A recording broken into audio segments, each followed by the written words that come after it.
마리에게 나시고 본디오 빌라도에게 고난을 받으사 십자가에 못 박혀 죽으시고 장사한 지 사흘 만에 죽은 자 가운데서 다시 살아나시며 하늘에 오르사 전능하신 하나님 우편에 앉아 계시다가 저희로서 산 자와 죽은 자를 심판하러 오시리라. 성령을 믿사오며 거룩한 공예와 성도가 서로 교통하는 것과 죄를 사하여 주시는 것과 몸이 다시 사는 것과 영원히 사는 것을 믿사옵나이다. 아멘. 하나님 말씀은 룻기서 2장 5절에서 12절까지 말씀을 교독하겠습니다. 구약 성경 403쪽에 있습니다.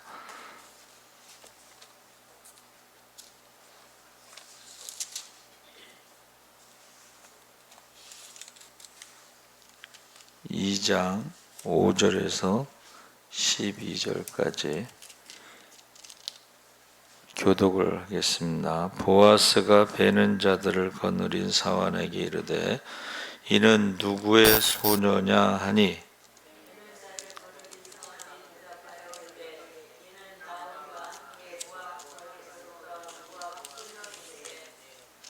그의 말이 나로 베는 자를 따라 맞죠? 단 사이에서 이삭을 죽게 하소서 하였고 아침부터 와서는 잠시 집에서 쉰 외에 지금까지 계속하는 중이니이다.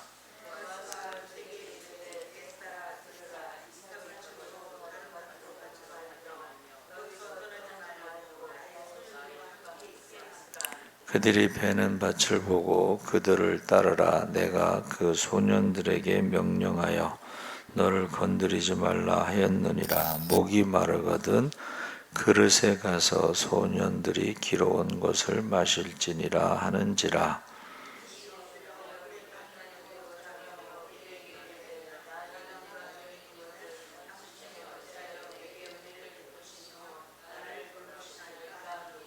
보아스가 그에게 대답하여 이르되 내 남편이 죽은 후로 내가 시어머니에게 행한 모든 것과 내 부모와 고국을 떠나 전에 알지 못하던 백성에게로 온 일이 내게 분명히 알려졌느니라.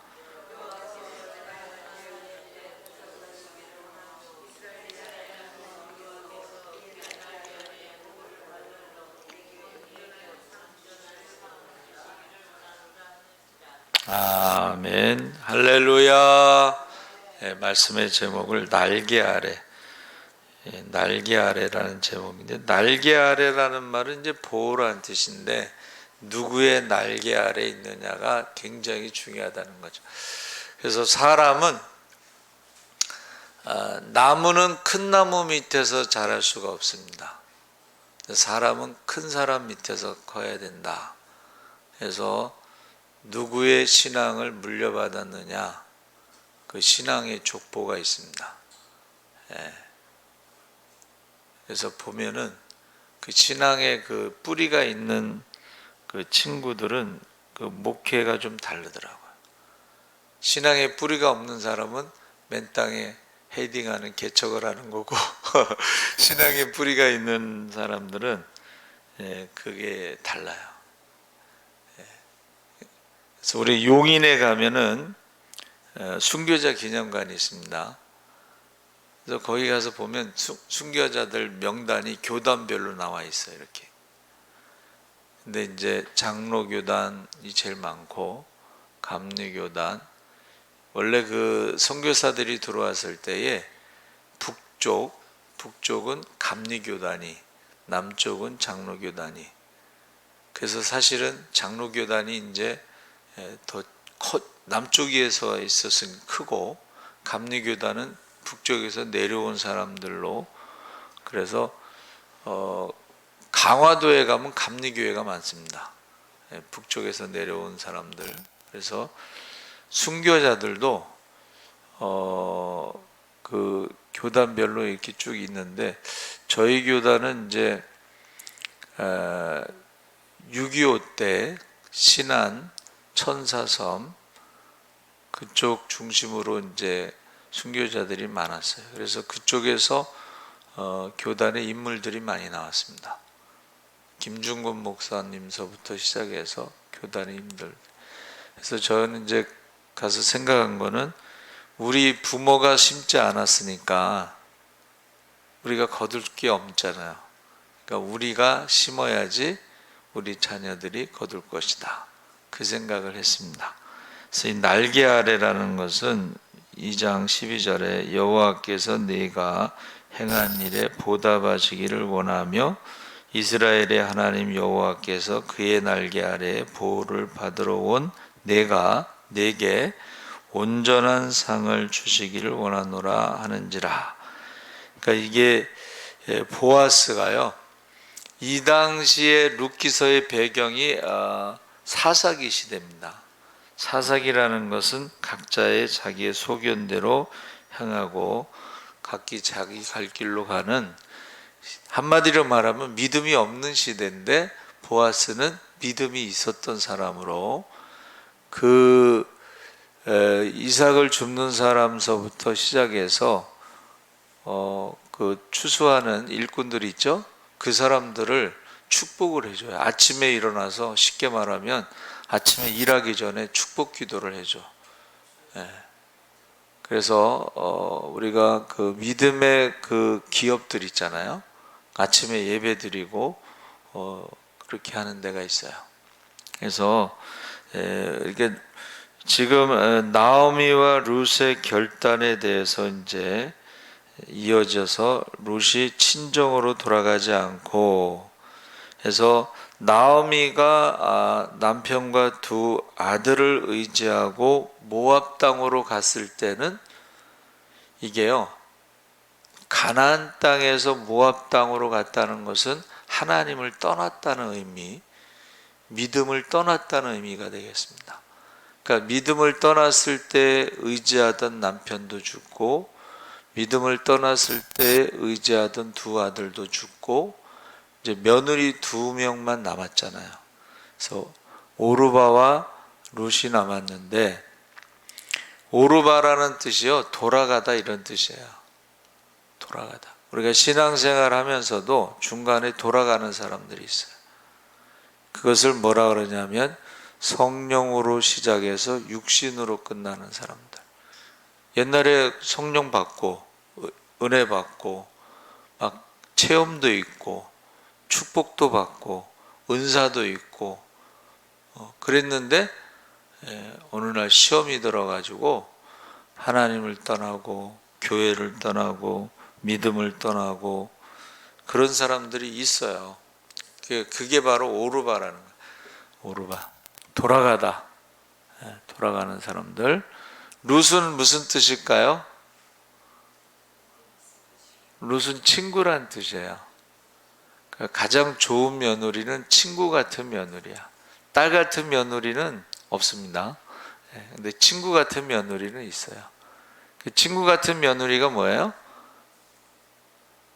룻이 가서 하루 종일 일하고 오면은 힘든데 피곤한데도 오늘 하루 무슨 일이 있었다는 거를 시어머니에게 다 이야기를. 시어머니는 또 얼마나 궁금하겠어. 하루 종일 집에만 있었으니까 얼마나 궁금하겠어요. 그래서 옛날 어른들, 우리 어머니 같은 경우도 맨날 나가면 전화하라. 옛날에는 전화기가 없었잖아요. 공중전화, 그저 주황색인가 그 붉은색 공중전화 있잖아요. 10원짜리 집어넣고 하는 거. 그랬는데 우리 어머니가 집에서 나갈 때 10원짜리를 주고 집에 전화해라. 또 뭐 그렇다고 그래요. 어디 프로그램에서는 시어머니와 며느리들이 얘기하는데 시어머니들은 며느리 보고 왜 전화 안 하냐. 근데 며느리들 입장에서는 하루 종일 피곤하니까 특별히 뭐 할 말도 없는데 시어머니한테 또 전화할 일도 없고. 그런데 이제 시어머니가 돼보면 알겠지. 시어머니가 돼봐서 집에서 이렇게 별로 대화할 시간이 없잖아요. 말할. 그런데 얼마나 궁금하겠어요. 그래서 롯은 얼마나 피곤하겠어요. 이삭 줍는 게. 여러분 그 허리 숙여서 이렇게 이삭 줍는 게 이게 굉장히 힘들어요. 농사 짓는 게 힘들잖아요. 근데 갔다 와서 다 이야기를 하는 거야. 그러니까 이제 나오미가 알지. 상황을 알잖아요. 오늘 무슨 일이 있었고 누구를 만났고. 그렇죠? 사람이요 말할 때 가장 행복하대요. 말할 때. 그래서 계속 피곤할 텐데 계속 말을 하는 사람들이 있어요. 근데 가만히 생각하면 그럴 때가 제일 행복하대요. 제일 말이 많은 사람이 누구예요? 신학생들이 그렇게 말이 많아요. 마이크를 잡으면 놓지를 않아.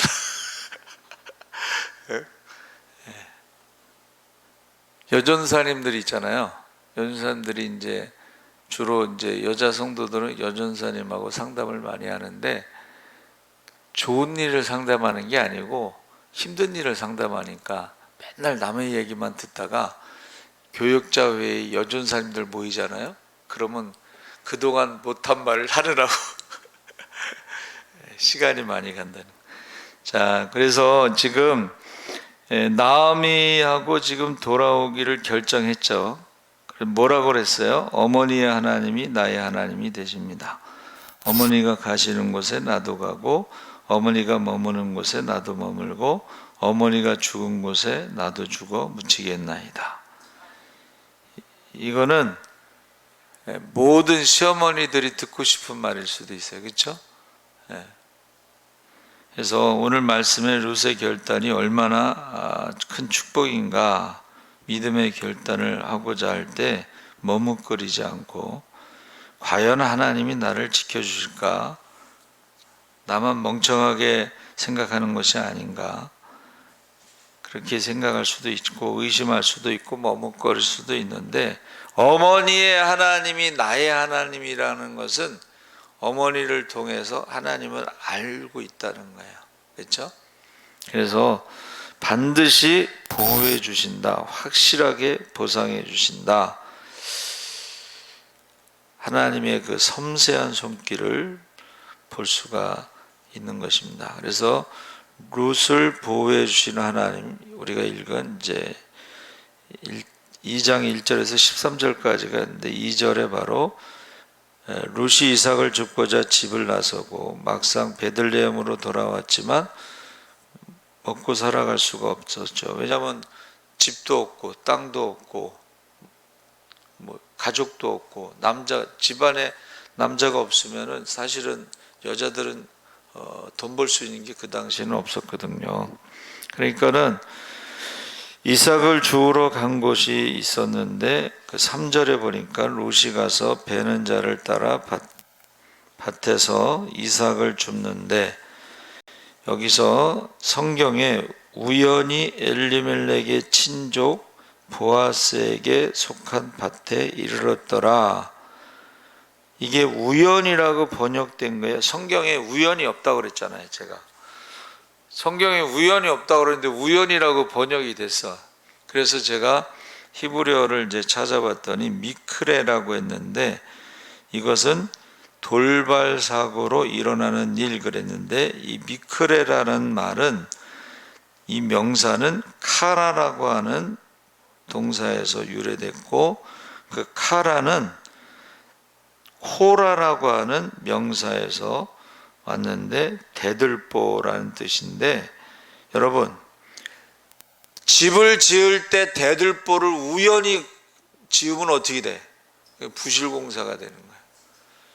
그러니까 저와 여러분이 믿음의 집을 지을 때도 우연히 짓는 게 아니에요.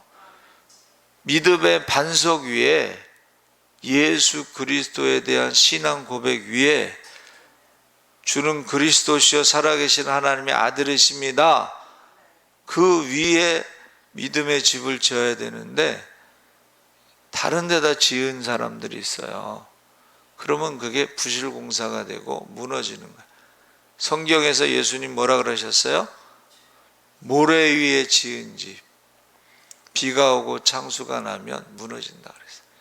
그러니까 어느 날 사람들이 그렇게 믿음이 좋고 열심히던 사람들이 그렇게 무너지는 사람들이 있는데, 그것은 반석 위에 짓지 않고 모래 위에 집을 졌는데, 주님 위에, 신앙 고백 위에 주님 외에는 구원을 받을 만한 다른 이름이 없는데, 다른 데다가 집을 지었기 때문에 무너지는 거예요. 또 다른 이야기가 있잖아요. 집을 지을 때도 금과 은과 보석으로 집을 짓는 사람이 있고, 나무와 풀로, 지프로 빨리빨리 쉽게 집을 짓는 사람들이 있어요.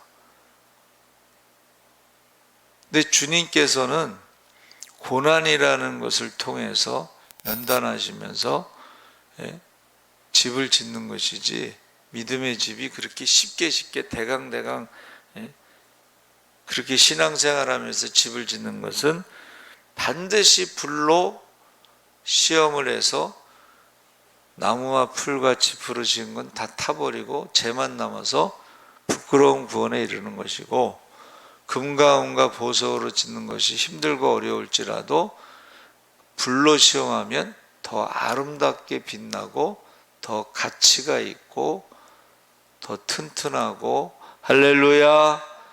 그래서 지금 룻이 단순하게 시어머니를 따라온 것이 아니고 신앙 고백을 하고 따라온 것입니다. 할렐루야. 그래서 미크레라는 말은 우연이라고 번역하면 안 되고 하나님의 인도하심으로 이렇게 번역이 돼.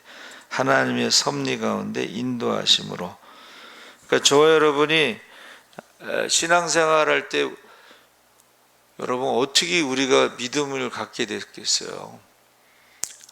아무리 교회 다녀도 믿음이 안 생기는 사람들도 있어요. 이번에 핸드폰을 하러 갔는데 그 사장이 36살 먹은 사장인데, 누가 전도를 해가지고 저기 멀리까지 교회를 자기가 한 3년 다녔는데 코로나가 와서 이제 유튜브로 뭐 예배드리고 뭐 그러는데 믿음이 안 생긴다는 거예요. 그래서 이제 그 교회가 예수사랑교회인가 하여튼 큰 교회예요. 그래서 목사님하고 상담을 했더니 뭐 책을 하나 주더래. 그러면서 이제 저한테 상담을 하는 거예요. 그래서 제가 그랬어요. 믿음은 성경을 믿는 것이다. 그러니까 성경을 읽지 않고 어떻게 믿음이 생기겠느냐 그랬더니, 아 그래요? 그러니까 3년 동안 교회는 멀리서 다녔고 예배는 열심히 드렸는데 성경을 모르는 거예요. 그러니까 우리가 지금 성경을 읽지 않으면서 신앙생활하는 것은 좀 한번 확인해 봐야 돼. 도대체 뭐를 믿는 건지 확인해 봐야 돼요. 그러니까 룻이 지금 모압 여인이지만 정확하게 신앙 고백을 하잖아요. 그렇죠? 그래서 지금 보아스의 밭의 우연이라는 말이 번역이 잘못된 거야. 하나님의 인도하심으로 그 보아스의 밭으로 인도하셨다. 이렇게 하는 게 맞습니다. 그래서 믿음으로 이제 하나님이 룻으로 하여금 보아스를 만나도록 섭리하셨죠. 보아스는 유력한 자, 이게 부자라는 뜻입니다. 그리고 인격자. 4절에 곡식 베는 자들을 축복하죠. 여호와께서 너희와 함께 하시기를 원하노라. 오늘 곡식 베는데 그게 힘들고 수고스럽지만은 하나님이 함께 하시기를 원하노라 하고, 곡식 베는 자들은 이름 없는 일꾼들인데도 보아스는 그들에게 관심을 가지고 축복해 줍니다. 그리고 룻에게도 관심을 보였어요. 못 보던 소년인데 누구냐? 사환이 대답하기를 나오미와 함께 모압 지방에서 돌아온 모압 소녀입니다. 아침부터 와서 잠시 집에서 쉰 것 외에는 계속 일하고 있습니다. 아주 부지런합니다. 그래서 이삭 줍기라고 하는 것은 그 말 그대로 그냥 줍는 거잖아요.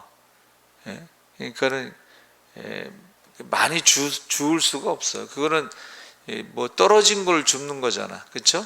많이 주울 수가 없어요. 그러니까 하루 종일 일을 했는데 여러분 얼마나 허리가 아픈지 몰라요. 제가요 저기 시골에 농화를 갔어요, 청년 때. 근데 이제 아침에 딱 일어나면은 교회 마당에 쭉 서면은 이제 주인들이 데려가는 거예요. 자기 밭에 일할 사람을. 근데 우리 데려간 밭은 그 담뱃잎을 따고 그 대가 남았어. 근데 그걸 뽑으라는 거예요. 근데 우리는 모르니까는 그냥 뭐 청년이니까 힘도 주니까 그냥 하나씩 뽑아도 되는데 그냥 양손에 잡고 팍팍 뽑는 거야. 근데 저녁에 10손가락에 다 물집이 생겼어. 근데 나중에 그 동네 사람들이 욕하더라고. 그거 뽑지를 않는데요. 그거 농약을 줘서 죽이는 거지 사람이 뽑는 일이 아니야. 근데 그걸 뽑으라 시켰다고 그 사람은 일 시키고 욕 굉장히 먹었어요. 그 다음에 이제 간 데는 고추밭인데 어메 고추 따르기 이게 보통 일이 아니야. 꿈에 밤에 꿈꿀 때 고추 귀신이 나타나. 아이고, 우리 시골에도 고추 농사를 하는데 따보지는 않았거든. 근데 야, 이게 농사 짓는 게 제일 힘들대. 그래서 사 먹는 게 제일 싸다는 말이 맞아요. 이게 지금 모압 소녀가 처음에 결혼할 때는 제가 볼 때는 나오미네 집이 그래도 돈이 있으니까 그 외국에 간 거예요, 그렇죠? 아주 돈이 없으면 어떻게 가겠어? 미국에 이제 이민 가는 사람들이 이 땅에서 망해서 가잖아요.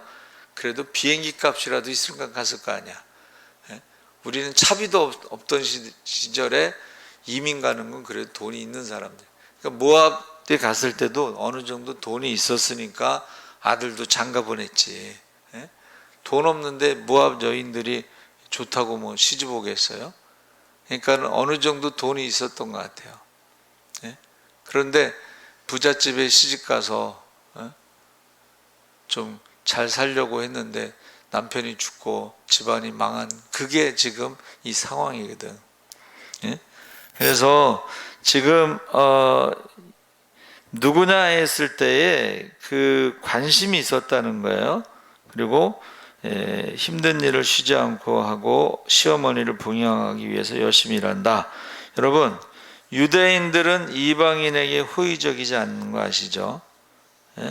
또 과부이기 때문에 안 좋은 소문도 날 수 있고, 룻이 또 젊고 어린 사람이니까는 한눈 팔 수도 있는데 그렇게 하지 않았다고 사람들이 칭찬하는 거야.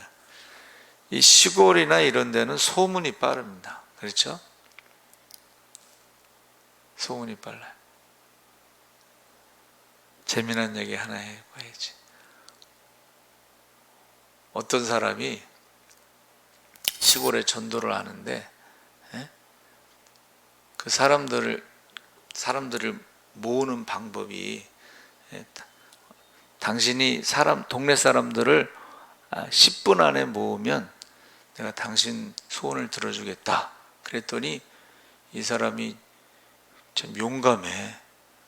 그 동네 이쁜 아가씨를 끌어안은 거야. 그랬더니 이 소문이 순식간에 퍼져갖고 동네 사람들이 다 모인 거예요.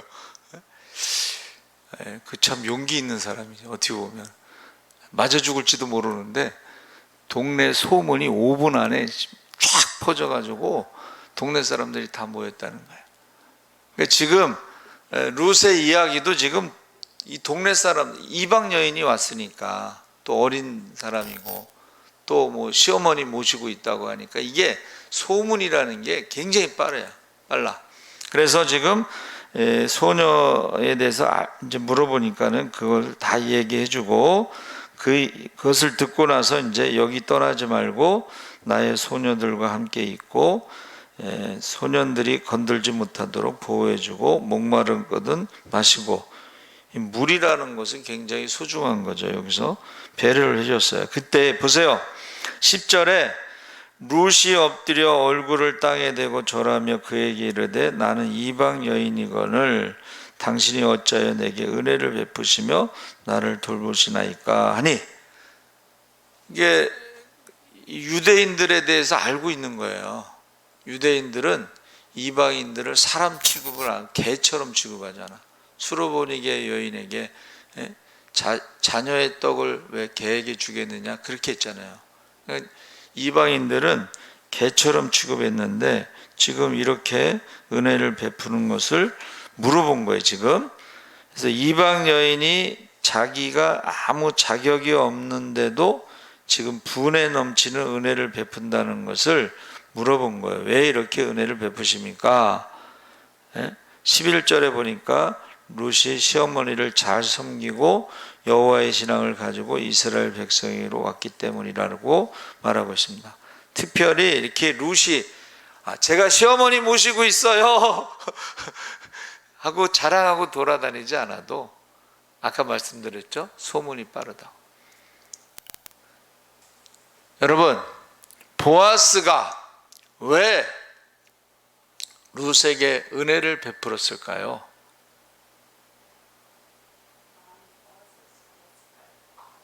하나님에 대한 믿음이 있었기 때문에 은혜를 베푼 거예요. 하나님의 말씀이 뭐예요? 가난한 자를 학대하지 마라. 멸시하지 마라. 가난한 자들에게 줄 때 인색하지 마라. 가난한 자에게 주는 것은 하나님께 빌려주는 것이다.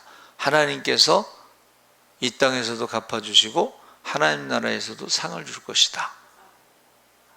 믿음이 있기 때문에 은혜를 베푼 거예요. 우리 둘째가 이제 대성고등학교 다닐 때 우리 집 앞에 친구가 있어요. 조석현이라고. 근데 제가 아침에 갈 때 차를 태워다 줬어요. 우리 애들 있잖아요. 학생들 전부 차 태워줬어요. 우리 큰애도 친구들하고 같이. 방희경 권사님 딸도 거기 태워다 주고 다. 그랬는데 이제 전도를 해야 되잖아요. 제가 차만 태워주면 안 돼요.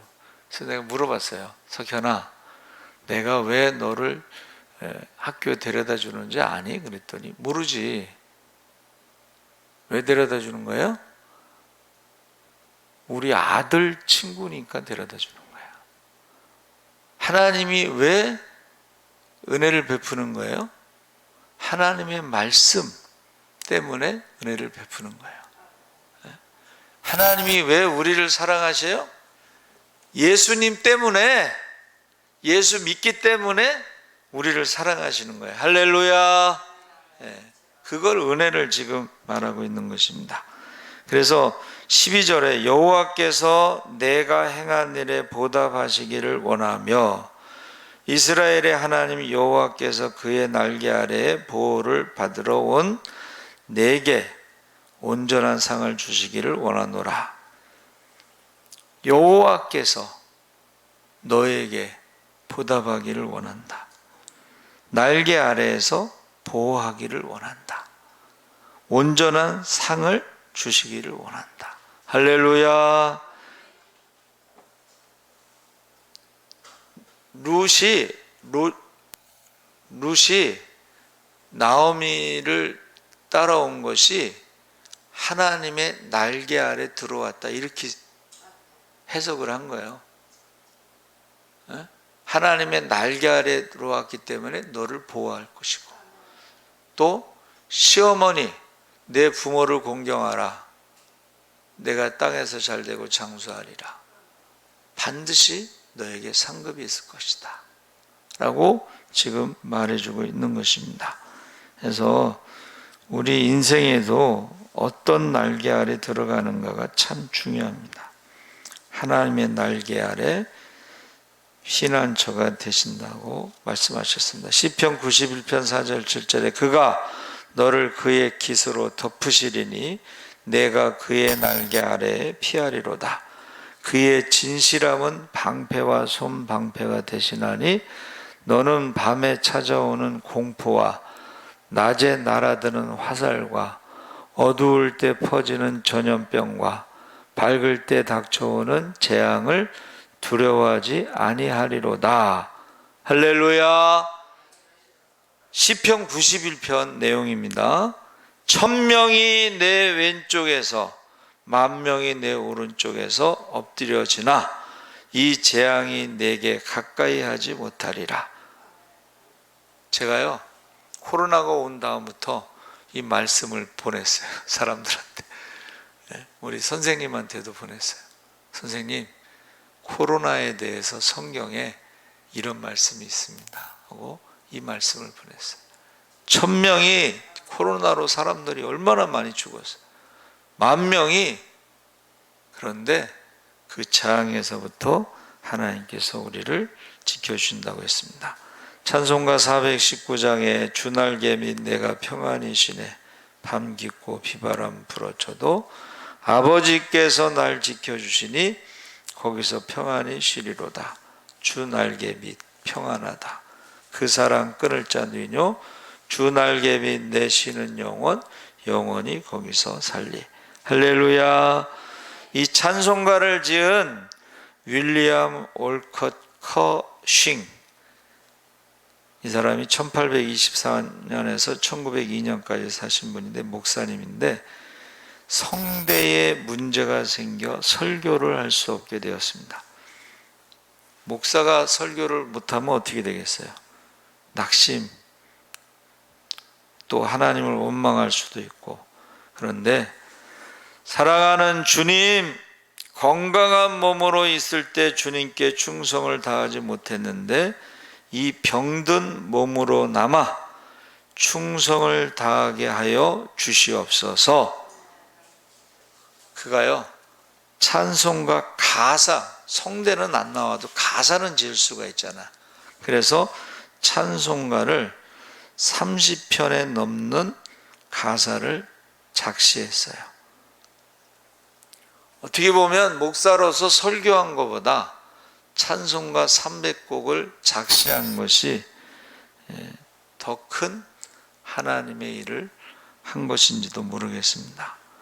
그래서 하나님께서 힘들고 어려워도 주님의 날개 아래 피하게 되면 주님이 우리를 보호해 주시고 온전한 상을 베풀어 주신다. 시편 91편을 가지고 작사를 한 것입니다. 여기 나오는 주의 날개가 신약적으로는 신약 성경에서는 예수님의 십자가로 말하고 있습니다.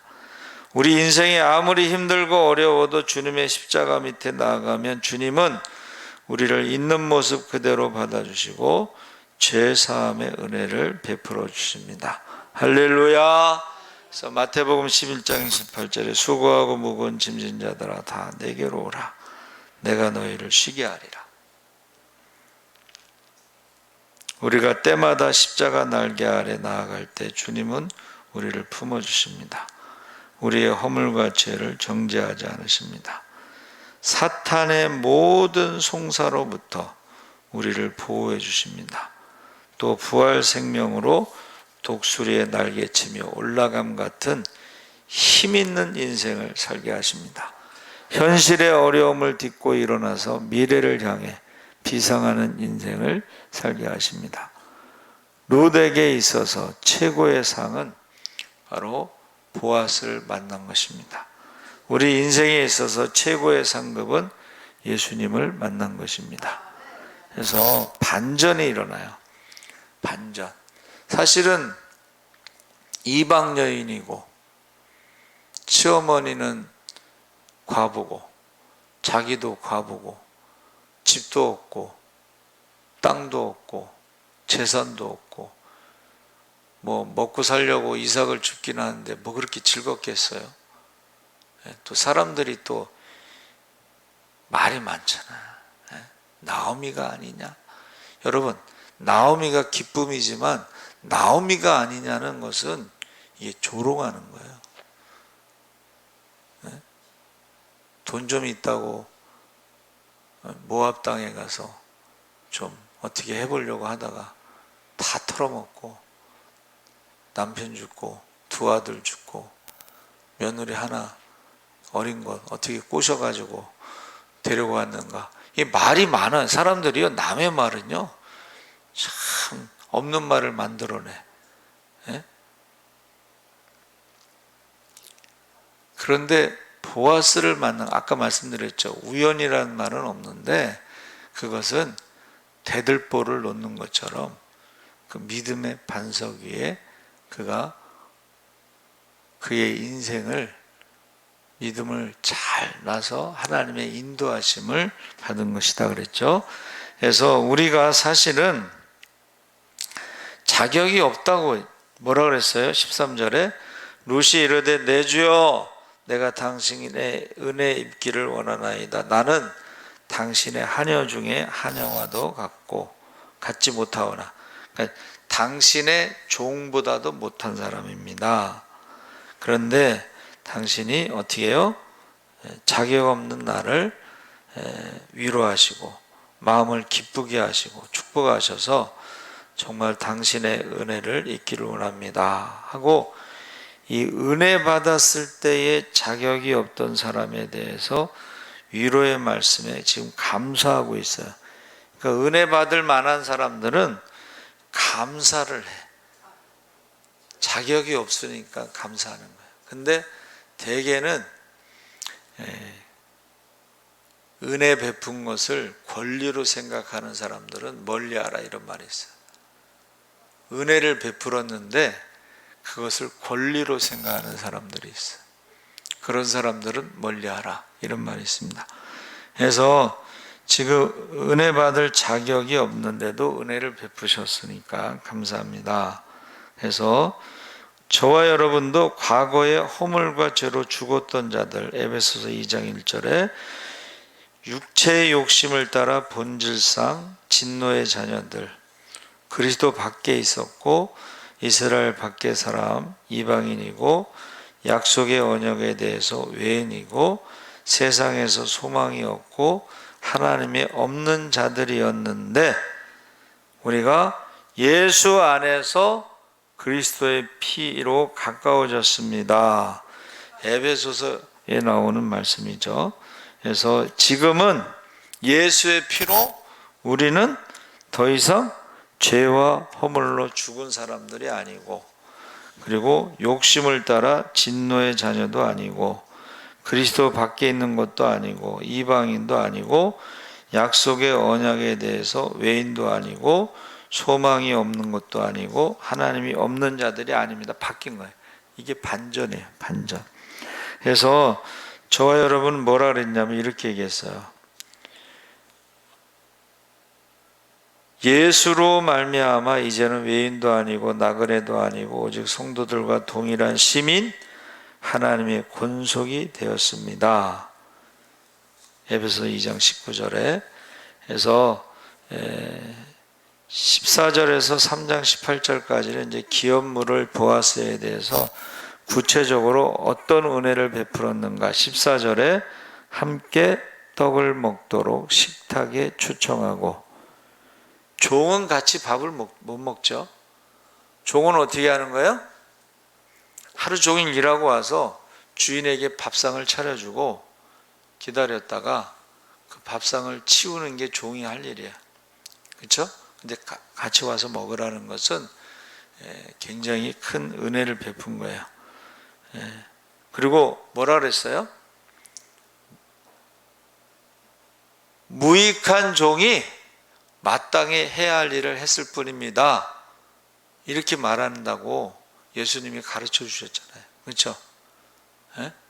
그러니까는 지금 와서 먹으라는 것은 이건 엄청난 거예요. 배려예요. 축복이에요.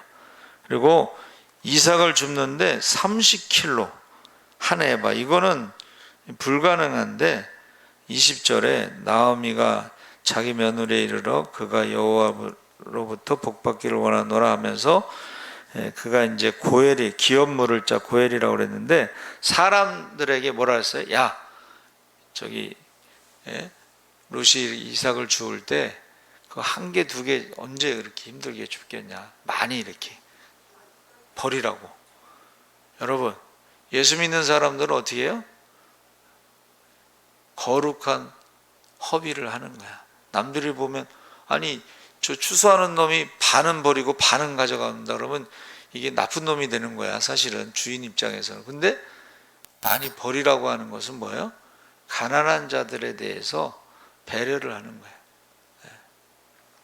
그래서 기업 물을 자라는 것은 가난한 돈이 없는 친족 중에 그 사람을 대신해서 몸값. 우리가 이제 가난하면 어떻게 해요?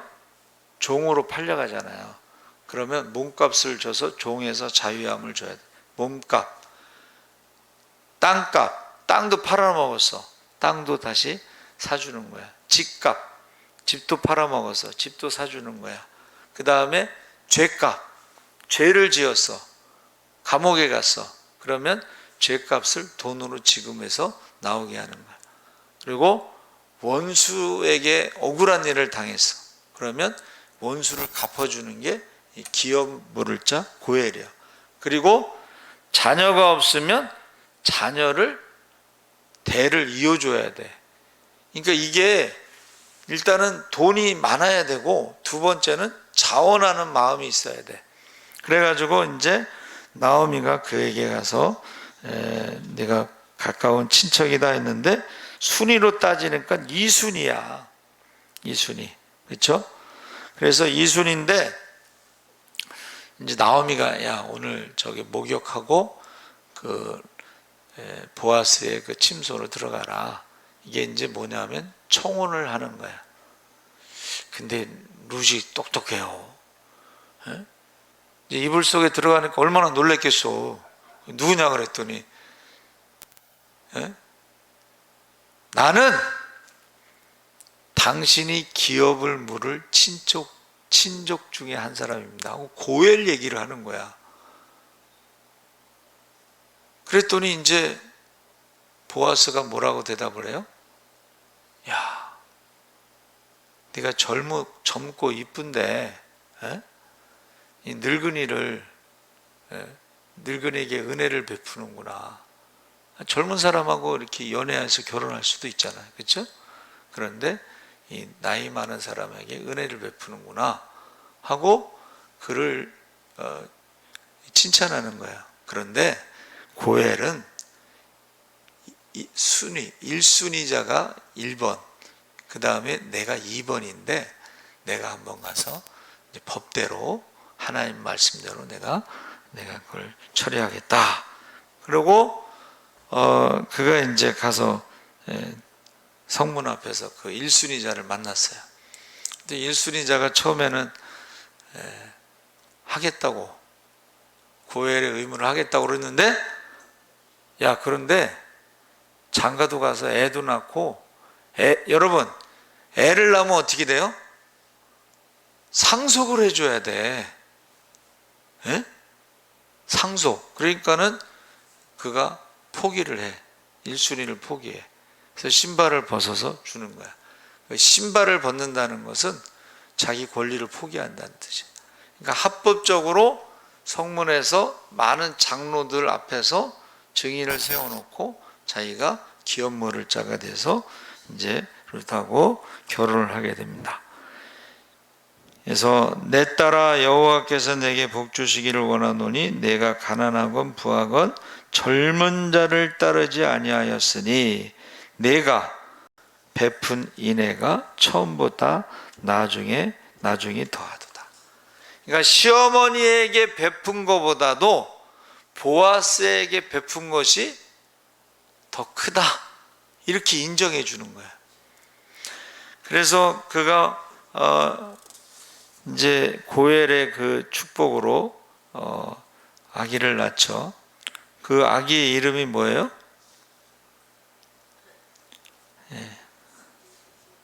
아기의 이름이 오벳이에요. 오벳. 오벳이 뭐냐면 종이라는 뜻이에요. 그게 무슨 말이냐면 섬기는 자라는 뜻이에요. 누구를 섬겨요? 나오미를 섬기는 거예요. 그러니까는 나오미의 말대로 룻이 나이 많은 사람에게 시집을 간 거예요. 근데 요즘 같으면은 어린 반푼어치도 없어. 뭐 시어머니가 야, 너 나이 많은 사람한테 시집 가서 우리 가문을 일으켜라. 그러면은 알겠어요, 어머니. 그런 며느리가 어딨어? 그렇죠? 없어요. 네. 그런데 왜 그렇게 했느냐? 룻이 믿음이 있었기 때문에 고엘에 대해서 어머니에게 순종한 거예요. 믿음이 있었기 때문에. 그런데 보세요. 이거는 얼마나 큰 축복이에요? 오벳이 이새를 낳고, 이새가 다윗을 낳고, 다윗이 메시아의 족보, 아브라함과 다윗의 자손, 예수 그리스도의 세계라. 할렐루야. 예수님의 족보에 여자가 3명 들어가 있어요. 그 중에 한 명이 룻이에요. 예수님의 족보에 여자가 들어간 3명인데 그 중에 한 명이 룻이에요. 모압 여인인데 메시아의 족보에 들어가 있어요. 이거는 마리아와 같은 축복이 똑같은 거야. 마리아가 성령으로 예수를 잉태해서 낳은 것처럼 이 룻이 모압 여인이 오벳을 낳은 것은 섬기는 자. 나오미에게는 아들 엘리멜렉의 자손이 되는 거예요. 그렇죠? 그래서 오벳은 섬기는 자란 뜻이에요. 그래서 저와 여러분이 이 룻이 단순하게 그가 우연이라는 말은 이게 성경이 잘못 번역된 거예요. 대들보를 놓는데 누가 우연히 그걸 놓겠어? 집을 짓는데 우연히 대강 대충 나무와 풀과 짚으로 짓겠어요? 믿음의 반석 위에. 그래서 저와 여러분이 지금 나오미의 말을 그렇게 시키는 대로 다 했잖아. 그런데 똑똑하잖아. 또 너 누구냐? 그랬을 때 엄마가 시켰는데요. 그러면 안 되지. 예? 그럼 이상한 여자 되는 거야. 예? 엄마가 시켰는데 그러면 무슨 몸 파는 창녀 같은 느낌이 들 수도 있잖아요. 그렇죠? 그런데 정확하게 당신은 우리의 기업을 물을 자 고엘 친족입니다. 당신이 그 의무를 다하고 나오미와 룻을 책임져야 됩니다. 이런 뜻이에요, 지금. 그러니까 우리가 믿음 생활할 때 정확하게 알아야지. 우리가 하나님 앞에 기도도 마찬가지예요. 기도도 뭘 알아야지 기도를 할 거 아니야, 하나님 앞에. 에? 그렇지 않아요? 하나님 앞에 뭘 알아야 기도를 하지. 하나님 앞에 뭐 아는 것도 없이 그냥 중언부언이 뭐라 그랬어요? 중언부언 하지 말라 그랬잖아. 중언부언이 뭐라 그랬어요? 중언부언이 뭐냐면 우상의 이름을 부르는 걸 말하는데, 우상의 이름을 어떻게 해요? 세상 사람들은 불안하니까 우상의 이름을 많이 부르는 거야. 제가 그 무당촌에서 살을 때 보면 동해 가면 동해신령, 황해 가면 황해신령 해갖고 그냥 귀신들 이름을 쫙, 부뚜막의 귀신도 있고 뭐 장독대 귀신도 있고 뭐 선왕되는 귀신도 있고 뭐 그 왜 많이 부르는지 아세요? 불안하니까 어떻게 해요? 우상의 이름을 많이 불러서 그걸 중언부언이라는 거예요. 그러니까 야, 믿음 없는 소리, 우상의 이름을 많이 부르는 그렇게 기도하지 말고 살아계신 하나님 아버지를 내가 믿사오며 전능하신 하나님을 내가 믿사오며 주여를 10번 부르는 건 중언부언이 아니에요. 아버지를 100번 부르는 건 중언부언이 아니야. 불안해서 부르는 게 아니잖아. 저와 여러분이 불안해서 불러요? 믿으니까 부르지. 할렐루야. 전능하신 하나님을 믿으니까 부르지, 불안하니까 아버지를 100번 부르고 1000번 부르는 거 아니잖아요. 그렇죠? 네. 그러니까 지금 나오미는 정확하게 알고서 보아스에게 이야기를 했다는 거예요. 여러분, 이게 정확하지 않으면 이게 이상한 여자로 오해받을 수가 있어요. 너 그 전에 좋은 소식을 좋은 소문이 나서 참 좋은 사람인 줄 알았더니 너 이상한 애구나. 야, 나이 많은 나를 농락하냐? 희롱하냐? 아니면 돈 때문에 그러냐? 뭐 이렇게 나올 수도 있잖아. 그런데 그렇게 말하지 않았기 때문에 그런. 그러니까 저와 여러분이 하나님 앞에서도 기도하실 때 말씀을 가지고 기도하시기 바랍니다. 하나님이 약속하신 게 있잖아요. 하나님이 약속. 너희가 이제부터는 내 이름으로 무엇이든지 구하라. 그리하면 받으리라. 할렐루야. 예수의 이름으로 기도하면 되지. 예수의 이름으로. 영접하는 자 곧 그 이름을 믿는 자들에게는 하나님의 자녀가 되는 권세를 주셨느니라. 하나님의 자녀의 권세가 뭐야? 상속자라는 뜻입니다. 그러니까 저와 여러분이 예수의 이름으로 기도한다는 것은 하나님의 자녀로서 마땅히 구할 수 있는 것을 구하는 거예요. 상속자. 그러니까는 주는 그리스도시여 살아계신 하나님의 아들이십니다 했을 때 천국 열쇠를 주셨잖아요. 음부의 권세가 이기지 못하게 했잖아요. 성령을 받으면 권능을 받고 예루살렘과 유다 사마리아까지 복음의 증인이 되리라. 할렐루야. 권능이 뭐라고 그랬어요? 귀신을 쫓는 권세와 병을 고치는 능력이야. 제가 그래서 그 말씀을 가지고 12제자와 70인의 제자가 전도여행 갔다 와서 고백을 하잖아요. 전도 고백, 보고를 하잖아요. 거기 보세요. 70인의 제자도 주여 우리가 주의 이름으로 귀신을 쫓아내야 귀신들이 떠나가나이다. 귀신이 떠나갔다는 말을 전도 보고에 들어가요. 그러니까 우리가 성령 충만하면 귀신을 쫓아내고 병든 자를 고치고 죽은 자를 살리고 할렐루야. 그게 전도 보고에 들어간다니까. 그래서 우리나라의 그 최걸륜 목사님, 예수전당 부신조, 그분도 귀신을 쫓고 병든 자를 고치고 죽은 자를 살린 것을 1년에 총회할 때마다 보고를 하는데 너무 많아가지고 보고할 시간이 다 없다는 거야. 여러분, 저와 여러분이 예수의 이름으로 기도하시기 바랍니다. 예수의 이름으로. 그리고 자녀의 권세를 가지고 있어. 자녀의 권세를 가지고 있어서 저와 여러분이 두려워하면 안 돼요. 영적인 세계가 있으니까 어디를 가든지 그 집에 평안을 빌라. 그 집에 평안을 빌라는 게 뭐예요? 귀신이 떠나가야지. 그 집에서 질병이 떠나가야지. 병마가 떠나가야지. 그래서 저가 봄, 가을 대신방 때 꼭 그러잖아요. 예배 드릴 때에 영적 기상도가 바뀌게 해주시고 그 집에 있는 악하고 더러운 영들이 떠나가게 하시고 그 집에 있는 악하고 더러운 병마가 떠나가게 하시고 할렐루야. 믿으시기 바랍니다. 그러니까 어디를 가든지 우리가 그 집에 가면 평안을 빌라 그랬어. 하나님과 우상이 귀신이 함께 할 수 없잖아요. 그렇죠? 하나님과 우상이 함께 할 수 없고 예수와 귀신이 함께 할 수 없어요.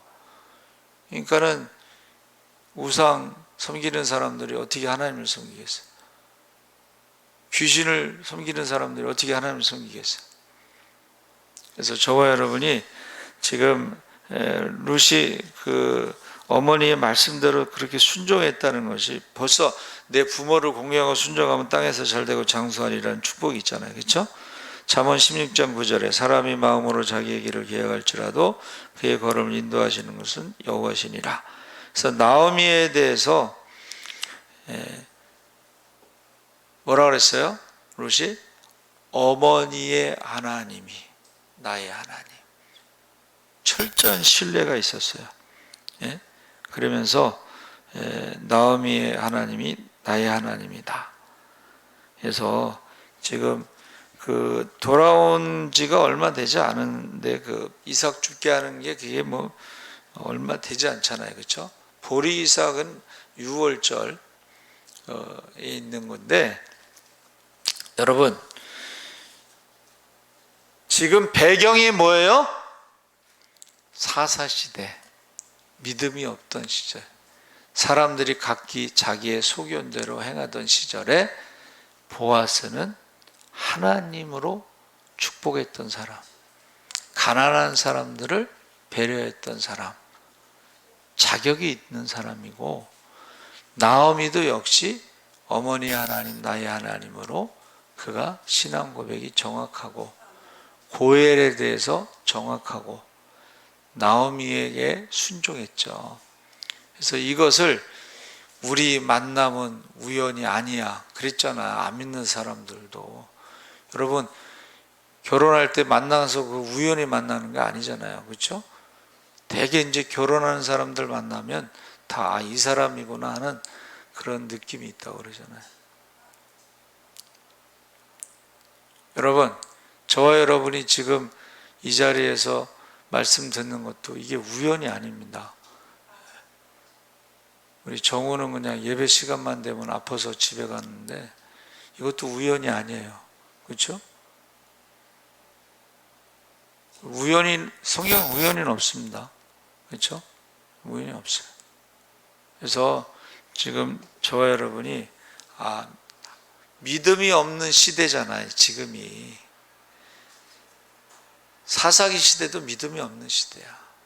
근데 그 가운데에서 모압 여인이 어머니 하나님 나의 하나님 하면서 이 보아스와의 만남과 그리고 거기에서 태어난 아이를 통해서 메시아의 족보에 들어간 것은 마리아의 축복과 같은 것이다. 저와 여러분이 꼭 하나님의 날개 아래서 하나님의 보호하심을 받으시기 바랍니다. 우리 주여 세 번 부르짖고 기도하겠습니다. 주여, 주여, 주여. 할렐루야. 살아계신 아버지 하나님, 하나님께서 함께 하시옵소서. 아버지 하나님, 하나님의 날개 아래 와서 보호받기를 원하는 아버지 하나님이여, 룻의 아버지 하나님께서 보아스를 통해서 그를 축복하고 있습니다. 하나님의 날개 아래 보호를 받으러 온 내게 하나님께서 온전한 상을 주시기를 원하노라. 이스라엘 하나님께서 그를 위로해 주시기를 원하노라. 아버지 하나님이여, 이제 하나님 앞에 하나님